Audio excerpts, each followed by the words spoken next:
I'm Portia James. I'm a curator at Anacostia Community Museum, and I'm going to be working with the Citified portion of the Folklife Festival. I love the word Citified because, I kind of grew up with it. It's folks who have some connection, strong connection with their rural past, but yet find themselves in the city. Really, we're focusing on the artists and creative people over the east side of the Anacostia River, how the arts impact our lives, how we think about a community, what the community is.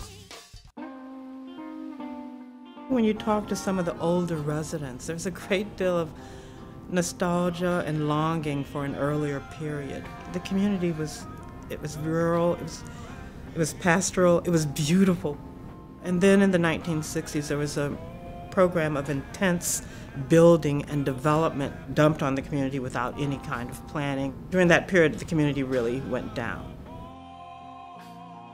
Now there's this other period of change where there's a lot going on there, development that's much more controlled. This time, at least, there's a great deal of community involvement. There are a lot of traditions that have been kept alive through the churches, through the small shops that are there, Coco, and then with the tattoos.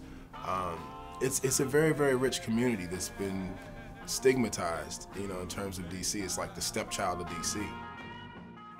One of the groups I found really interesting to work with is a quilting group. It's called the Daughters of Dorcas and Sons. It's very multi-generational, bringing people together to share the specific traditions. We've got a master, to me, one of the really great emerging artists, P.K. Adams. He's going to be working with folks. He does a lot of stuff with found objects in his work, and he's going to be sharing basically his imagination with people. I love meeting the guys in Cold Hearted Go-Go Band. It's always fun to talk to young people who have a vision and who are creative. They're just so inspiring.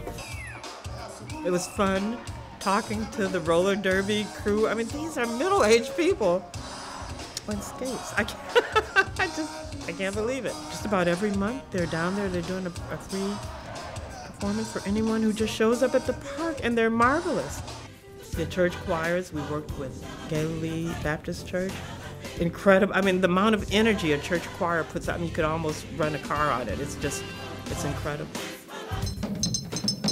There's the godfather of African dance, Melvin Dill. He's a philosopher. He's a Uber mentor. He's just one of the most inspiring people I've ever met. And he has this thing I love called the Fat Woman's Dance, where he's recruited all these women, like over 200 pounds, to do this dance about beauty.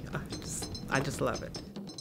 It's an exciting time for Anacostia because of all the changes going on. There's a lot of opportunity for example, for public arts works over there.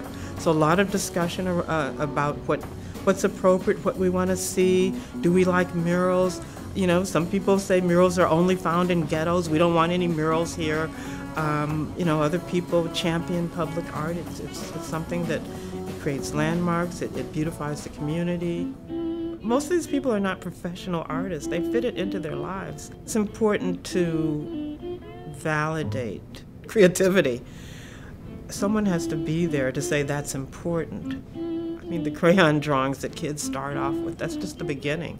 And to lead them forth on that path, because they're imagining their world, they're reimagining themselves in relationship to the world. That's part of being a human being.